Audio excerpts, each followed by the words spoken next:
Why do most African flags have green in them? Hello Displorers, welcome to another informative video presented to you by Displore, and thanks for watching. In this video we shall examine why most African flags have green in them. The flag colors of every country are chosen to symbolize important issues in the country. Hence, each color on a country's flag signifies those aspects the country holds dear to its heart. The truth is that most countries in Africa have similar colors on their flags. A casual glance at the flags of Africa makes it seem as if they hired a single lazy designer who, instead of coming up with a personalized flag for each nation, simply arranged and rearranged the same few colors in slightly different shapes and configurations. But that is not the case. The colors were actually chosen because of their similar history and source of inspiration. The first African state to adopt green alongside red and gold on its flag upon independence was Ghana in 1957, followed by numerous others. But then, their reasons for this goes way back into the time of the scramble for Africa. Hence, in this video, we shall examine the color origins of African flags, its uncredited designers, and the symbolism of most African flags having green in them. If you're new here, welcome. Be sure to subscribe and turn on notifications so you don't miss any of our videos. During the scramble for Africa, Ethiopia was the only African country besides Liberia that retained its sovereignty as a recognized independent country. When other African nations received their independence following World War II, many of them adopted the colors of Ethiopia's flag. The country drew the admiration of many newly independent states in Africa, and its capital Addis Ababa became the location of several international organizations focused on Africa. The colors of the flags have different meanings as adopted from the Ethiopian flag. Red means the blood spilled on their land in the time of slavery, black represents the color of their skin, and green means the land they own, and of course its color, and gold represents the sun. As a result of the colors on the flags of Ethiopia, green, gold, and red are now found on the national flags of many African nations.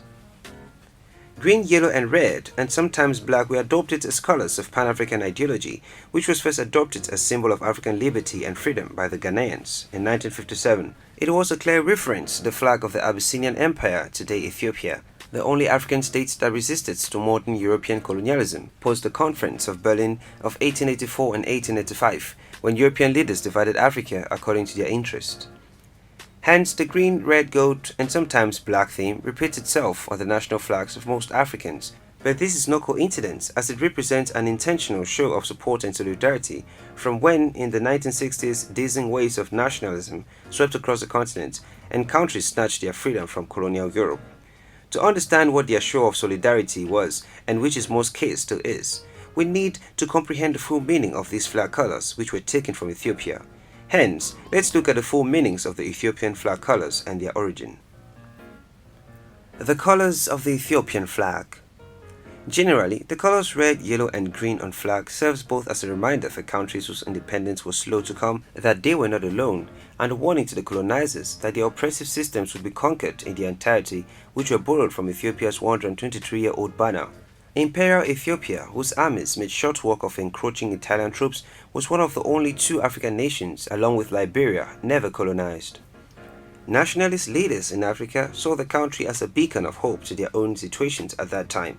According to historian Whitney Smith, the Ethiopian court's tricolor flag was originally inspired by the rainbow and dates back to pennants, which were tapered flags used for identification of signaling flown in the 17th century at the time of the Hausa Sultanate, a kingdom that existed in eastern Ethiopia. Historians are not sure exactly what the colors mean, but some say that they represent Christianity's Holy Trinity, or not the line of emperors, claiming to be descendants of Solomon, the last of which was Emperor Haile Selassie. The same colors would be appropriated by Rastafarianism, the religion which accords divine status to Emperor Selassie. Ghana is known as the first country to pick up on Ethiopia's color scheme, and Kwame Nkrumah, the country's first president and liberation leader, is often given credit for the design. But it was in fact a 35-year-old artist and sportswoman named Theodosia Oko who came up with it after answering a national call for new flag ideas. Ghana, formerly the Gold Coast old flag, contained a blue ensign featuring an elephant, a palm tree, and the two red sunset below Britain's Union Jack. The Gold Coast position of the Gold Coast below the Union Jack reflected its lower status as a colony of superior imperial power, Britain. Ghana's new leadership wanted something symbolically appropriate to replace the flag of the Gold Coast colony, and Oko's design represented a comprehensive rejection of the old flag. Red was for the blood spilled in the struggle for independence, while yellow was for the vast reserves of gold and minerals in Ghana and reminiscent of the lustrous banners of the ancient Ashanti Empire that featured a golden stool set in black. Green for the land for the bounties of its harvest, on the yellow middle stripe, where Ethiopia's Lion of Judah symbol then sat replaced by a blue disc and gold star on Ethiopia's modern flag, Oko placed a black star. "I added the black star for the color of the black people," Oko said in the 2013 interview. The revolution with independence. As African colonies liberated themselves one after the other, they were inspired by independent Ghana's new flag, which was drawn from Ethiopia's flag. First Guinea, then Cameroon, Senegal, Togo, and the former Republic of Rwanda took the colors. Mali, the Republic of Congo, and the Republic of Dahomey, now Benin, followed. The colors became synonymous with the wave of Pan-Africanism that was sweeping the continent, a connection so powerful that even most apartheid South Africa has them. Another popular origin story of Ghana's flag also exists. In the 1930s, when Nkrumah was studying in the United States, he met and was greatly influenced by Marcus Garvey, one of the intellectual architects of Pan-African thought. Garvey believed strongly that African Americans should be free citizens of Africa, the motherland of all Negroes.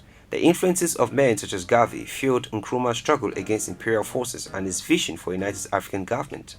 Garvey convened the Universal Negro Improvement Association in 1914 and took for its banners the colors red, black, and green, which was still another modification of Ethiopia's flag. In 1919, he founded the Black Star Line, a shipping venture that would transport African Americans to Africa and fulfill his dream of a connected black nation. The Black Star Line's emblem was a red banner with a 5-pointed black star at its center. The flag of Ghana was announced to the world on 10th October 1956 and was, as we all know it today, resplendent in its Ethiopian colors, emblazoned in the black star which Nkrumah had borrowed from Garvey, wrote William Crampton, a prominent British vexillologist. Even though Ghana's flag symbolism has its roots in Oko's design, unfortunately there is little documentation of her flag design process. It is perhaps why her contributions appear to have been underplayed and subtly erased over the years. Oko is seemingly not the only flag designer whose design received no recognition, as Nigeria's flag designer Taiwo Akinkunmi, before being compensated, lived in poverty for years until a researcher, Sunday Olawale Olaniran, found him and brought his plight to the limelight. Oko was never even informed that her design had been selected. She fought out when she saw images of her flag being hoisted during Ghana's Independence Day ceremonies with no approval letters, no official emissaries, and no attribution. After Oko's death in 2015, the Ghanaian government finally acknowledged her contributions to the flag design. The green effect in Africa. The green in most African flags, as mentioned before, stands for the African land. Its color, peace, and symbolizes hope, the land and its fertility. Before colonization, the land of Africa was all the people trusted in other than themselves, as it was their source of food, water, strength, shelter, and most of all, their identity. During the scramble and colonization, that pride and joy was taken away from them, and it was hard to find hope where they saw strangers play, partition, and exploit their land as they pleased.